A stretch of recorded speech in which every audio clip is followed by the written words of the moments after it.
Kobe Bryant has the Michael Jordan seal of approval because, for Kobe, it was all about the rings. That was his identity, that and the killer instinct. Kobe's legions of fans love them. The count the rings argument, context be damned. So when Bleacher reports Howard Beck asked Kobe about LeBron and his next step, Kobe pointed to LeBron needing to add to his jewelry collection. All I thought about as a kid personally was winning championships. That's all I cared about. That's how I valued Michael. That's how I valued Larry Bird. That's how I valued Magic Johnson. It was just winning championships. Now, everybody's going to value things differently, which is fine. I'm just telling you how I value mine. If I'm Bron, you got to figure out a way to win. It's not about narrative. You want to win championships, you just gotta figure it out. Well, that's vague advice. Which brings us to the "what more can LeBron do with this supporting cast" portion of the discussion. Other former champions interviewed by Beck for his article cut LeBron some slack.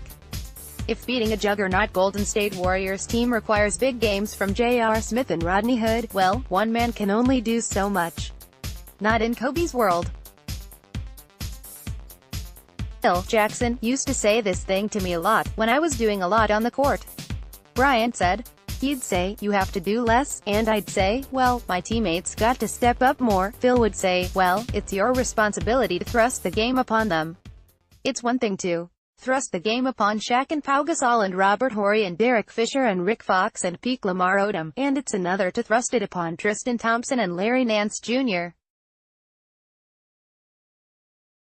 Another thought here, is Kobe advocating LeBron bolt Cleveland for a better supporting cast? Remember in the mid-2000s, when the supporting cast around Kobe was a lot of Kwame Brown and Smush Parker, Kobe demanded a trade. The Lakers never followed through on that request, instead trading for Pau Gasol and getting the Lakers back into contention, but Kobe was not above moving on to get a ring. What Kobe had that LeBron never did was ownership that could be trusted in the form of Jerry Buss. He knew how to run a professional organization, take the right gambles at the right time, and build a dynasty. Dan Gilbert, well, he knows how to use the Comic Sans font. Kobe has those rings as much because management put a winning team around him as anything he did. Nobody can win a title alone in the NBA. Just watch LeBron the past few weeks to understand that. As an aside, if LeBron comes to the Lakers, the fans there will never embrace him the way they did Kobe, but that's a discussion for another day. Know this, Lonzo Ball and Kyle Kuzma are tight. They're friends. There's no beef here. What you see below is just two young men talking a little trash among running mates, as young 20-something men often do, and 30-somethings, and 40-somethings, and that said, ball up the ante on the trash-talking game, dropping a diss track taking shots at Kuzma on Monday. Here's some of what gets said. Who are you without CO2?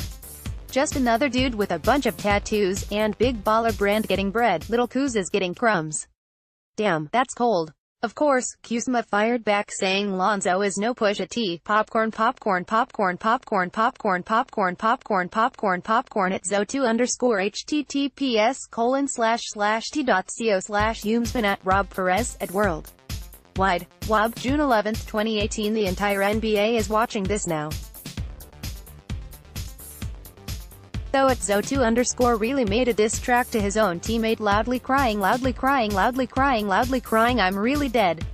At Kyle Kuzma, you gotta respond, tears of joy, tears of joy, tears of joy. Donovan Mitchell, at Spited Mitchell, June 11, 2018. In his infamous letter published shortly after LeBron James left Cleveland in 2010, Cavaliers owner Don Gilbert wrote, "I personally guarantee that the Cleveland Cavaliers will win an NBA championship before the self-titled former King wins one." Of course, Gilbert was wrong.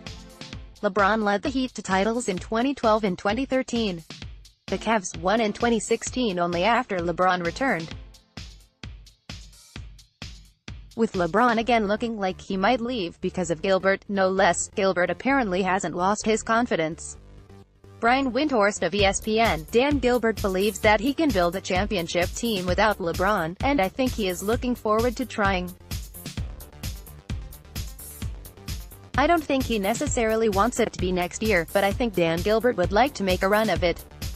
This isn't surprising. Billionaires tend to hold extreme self-confidence, even when succeeding in only one field. Gilbert is a tremendous businessman. Does that mean he can assemble a championship basketball team without LeBron? Probably not. In the 12 full seasons since he bought the Cavaliers, they've succeeded with LeBron and failed miserably without him. Gilbert's desire to have the last laugh is evident in Cleveland keeping the Nets pick instead of flipping it for a player who could help them compete this season, which might have convinced LeBron to stay. The Cavs chose to hedge and be better prepared for a post-LeBron world. They won't necessarily dive into competing immediately if LeBron leaves. Kevin Love isn't good enough to lead a championship team, and the Cavaliers are too capped out to add help. They'd probably trim payroll and escape the luxury tax for a bit. And maybe they get lucky and win the lottery nearly every year. But even if that happens, again, I still wouldn't trust Gilbert to build a title team. Dwayne Casey is favored for Coach of the Year and still being paid by the Raptors.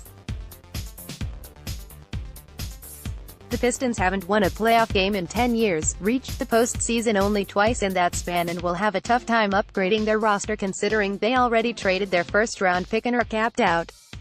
How did Detroit lure Casey? A lucrative 5-year contract. Vince Ellis of the Detroit Free Press, a source says the deal will average $7 million per year. It's unclear whether Casey's contract is fully guaranteed. Most coaches' deals aren't, and one this long could easily have a couple team options. Either way, that's a lot of money for a coach without front office power. Mavericks coach Rick Carlisle and Wizards coach Scott Brooks reportedly earn about the same. I don't know of a coach earning more without commanding a bigger salary due to dual roles. That speaks to just how badly the Pistons wanted Casey. Credit them for doing what it takes to get a good coach. Not sure what they do about problems they can't just throw money at, but this one, they could. And good for Casey for using his leverage to get paid. Kevin Durant was a skilled scorer from the moment he set foot in the NBA, but he never settled for that. He has meticulously expanded his game, rebounding, distributing, perimeter defense. This year, he developed the tools of a more traditional big man. The Warriors' dominance only pushes Durant to challenge himself more. Other teams aren't challenging him.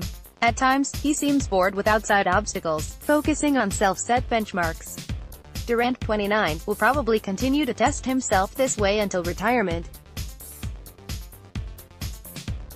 When will that be? Chris Haynes of ESPN, "This game, your craft, you have to continue studying it," said Durant. "No matter how much you enjoy it, nobody wants to be in school that long. I know I don't. At some point, you have to be ready to graduate."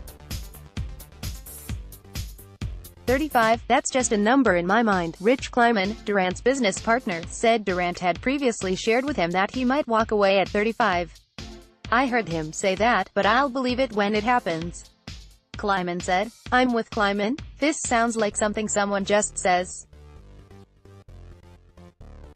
When push comes to shove, I doubt Durant walks away that soon. There's too much money involved, too much fame, too much comfort in the routine. Would Durant really walk away from that? Most players don't stick in the NBA until age 35. But Durant would be declining from such a high peak, and his game, with a sweet jumper and distinctive length, should age well.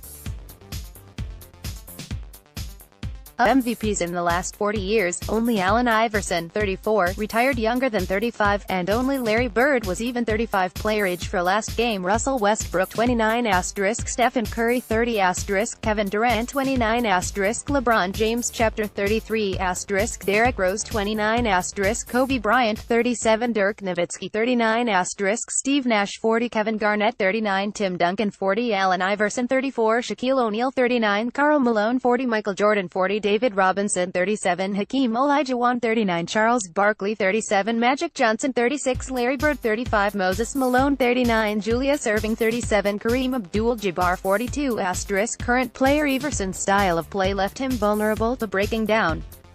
Bird had long-standing back issues. Neither applies to Durant. He probably won't be as good at age 35 as he is now, but he'll likely belong in the NBA. Most players good enough for the NBA choose to be in the NBA.